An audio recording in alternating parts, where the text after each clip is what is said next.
Dragons used to be very much adored and worshipped in every corner of the world by early humanity.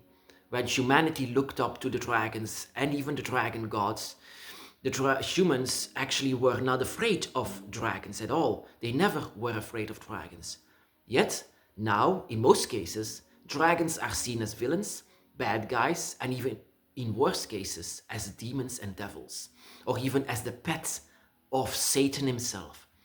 So, my brothers and sisters, my name is Tim Heijen, and I would like to explain to you a bit where it went wrong. As a dragon witch, I try to find much more information about what happened to dragons, about myths and mythology and stories, and how the dragon has changed over time. And the dragon has changed over time a lot. I can say that dragons used to be seen as actually good creatures, very close to nature, very close to the elements, fire, earth, air, water. That is where they were very close to. So it was very uncommon when there was a story that in Scandinavia was seen as very, as real, that this story really happened, because later on they carved their boats and even their churches with the head of Fafnir. And that is where the story began, where people used to be afraid, where people started to be afraid of dragons. If you follow the lore, the complete lore of Fafnir, you follow actually a dwarf a son of a king dwarf in Scandinavia, where this son was so greedy and full of it that he even killed his father, and later on was so much greedy that he couldn't even see reality anymore. He saw the treasure that was his giant treasure, and that is where the story of the dragon sitting on the treasure, on the gold, is coming from. It comes from Fafnir, and he was so greedy, and that is sometimes people see it now still, that the dragon is a sign of greed. But where did it come from? He was actually not a dragon when he was born. In the story, it was said that he was a dwarf, the son of a dwarf king. And he was very sick by seeing the gold that he's supposed to guard, because it's his gold. No one was allowed to touch it. And yet, later on, this gold was actually Odin's, and Odin placed upon him a curse where he would guard that treasure with all of its life, because he will transform into a dragon sitting on the gold that will forever guard that gold. And that eventually, is what happens. And that is what makes people so afraid of dragons, because that was the very first dragon that could breathe fire. And they never heard of something like this before, because dragons before it were one with nature. But now the dragon was a fire breather without a mind. He was wild, and he could breathe fire upon you if you come too close to him. And that is where people used to be afraid of it. But of course, back in the day in Scandinavia, they respected that. They respected a being that was so powerful and so legendary for his protection over something. That is why they saw him as a deity, because they carved their boats out, they carved their churches out with the head of Fafnir, so he could be the protector of their boats, of their churches, that kind of things. But later on, it became even worse, because the dragon was still respected at that point as the guardian, as the ultimate guardian. But later on, the dragon was really 100% demonized, with the most famous story of the dragon slayer of all, and that is George and the Dragon.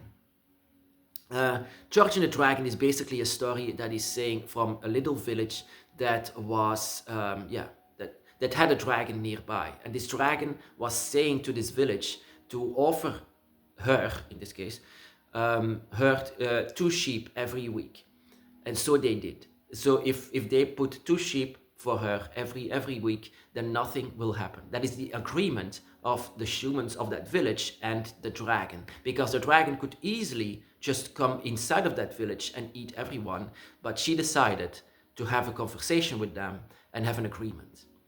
So well, so done. And after a while, the sheep went out. So the villagers said to her, we are out, we don't have anything anymore. And then she said, but I need to eat. It's that or dying. So that is whenever George came, George in Europe, here where I live, it's being called Joris. He came and said, because they decided to give humans instead of sheep every week. But when it's the turn of the princess of that village, then George would step up and try to kill this dragon. And then they could see that this dragon was fighting back with breathing fire in the face of George, and breathing also fire before it in the face of the king of that village, to show the king that he shouldn't go against her. He shouldn't, fight against her, because they don't have a chance. That is actually what she wanted to say. And of course, the story said that George eventually came to the princess' rescue. That is where the cliché is coming from, my brothers and sisters. And she tried everything so to protect her, but eventually he put his lance inside of her mouth, and she was dead. That is where the story comes from. But yeah, that is where the dragon is seen as a villain. My brothers and sisters, I just had a mail from a theme park in the Netherlands, and that is why it reminded me of that. This mail is actually, last week I was saying to this theme park where I went. It was a theme park in the Netherlands, and it's all themed around myths and legends, and there was a dueling wooden roller coaster with the name George and the Dragon. There is an image of the dragon around the roller coaster, and you are supposed to be George in a dueling roller coaster of fire and water going against the dragon. And I see the images of dragons with knives in it, and it gives me always this bad feeling whenever I see it. And I said this to this theme park, and now I received a mail, and I actually said to them, wouldn't it actually be nicer when you say that people could choose of being George or being the dragon? And I'm sure, I said to them, I'm sure that a lot of kids would love it to choose the dragon side. Because there could also, you only know the perspective of George. The perspective of George, everyone knows it, but what is the perspective of the dragon? Because in my eyes, the dragon was having eggs beside her. She needed to feed herself because humans overhunt everything. So she needed an agreement with them so that she could survive with her offspring. So is that a villain, my brothers and sisters? Actually, I don't think so that is a villain. That is just a dragon trying to survive in a human world. That is it. That is what I can understand from it. It's easily being seen as a perfect perspective as the dragon. And I'm so sure of it that so many children, and not only children, but adults as well, would choose the side of the dragon and not George. In this day and age, it's not the same thing. We are not in a medieval time that we are surrounded by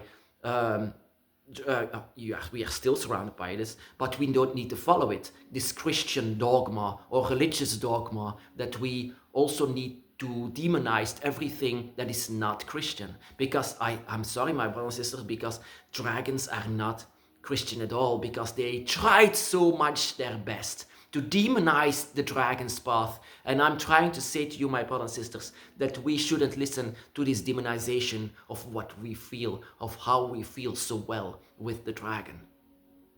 And so, that is where it started, from George and the Dragon. So a lot of more stories are being told after that by as fire-breathing dragons. And without a mind, they are wild beasts, not godlike beings anymore that were the example for every living being, like before it, like Tiamat, like Fafnir, like Fafnir used to be, like Quetzalcoatl, my goddess. He was very much adored and worshipped in Mexico. And they worshipped them, they loved them.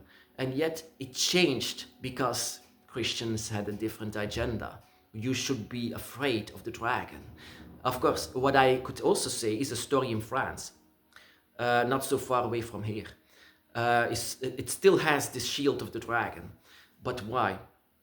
Because there was a bishop in the 3rd century. He was sent by Rome to convert everyone to Christianity. He came there, told everyone there's a dragon outside and he will burn this village alive if you don't convert to Christianity. And everyone was like, oh, no, no, no, we will go to Christianity, we will convert, and we don't want to be burned alive or eaten by a dragon. And everyone was so afraid of that dragon, so afraid, even though no one saw him. But the story was made, of course. The bishop was straight up lying so that everyone could be converted to this Christianity. That is an agenda that they had, and they succeeded in this. It's time to retrieve from this agenda. It's time to retrieve it and say to everyone that dragons are not fire-breathing brutes. Dragons, in my eyes, are seen as children of nature itself, children of the elements, children of the gods and goddesses. And that is also what I want to say to you, that you are one of them, that you shouldn't believe all of these human stories simply because, they say a story. And these stories can be considered as straight up lies of what they told the dragon. And there are so many of these stories, like hundreds of stories all around the world of evil dragons, fire-breathing dragons, just brutes that just want to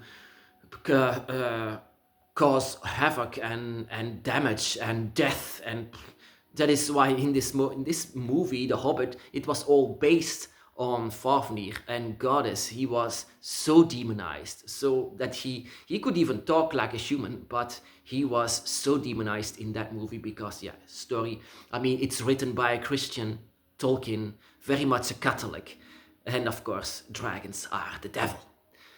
But the dragons are not the devil. Look at the dragon, my brothers and sisters. You see them as a devil? I see them as pure beauty, given by everything that nature could have to offer, like a crown, like a cape, like an armor, swords. They have everything to protect themselves. That is what dragons are. They are children of pure perfection, of nature itself, and not villains how humans wanted to see them. Because humans looked up to dragons and they couldn't let this be allowed, so they needed to be afraid of them. So it's time to stop being afraid of them and finally see them for what they are, as dragons, as children of the gods, but especially not as villains.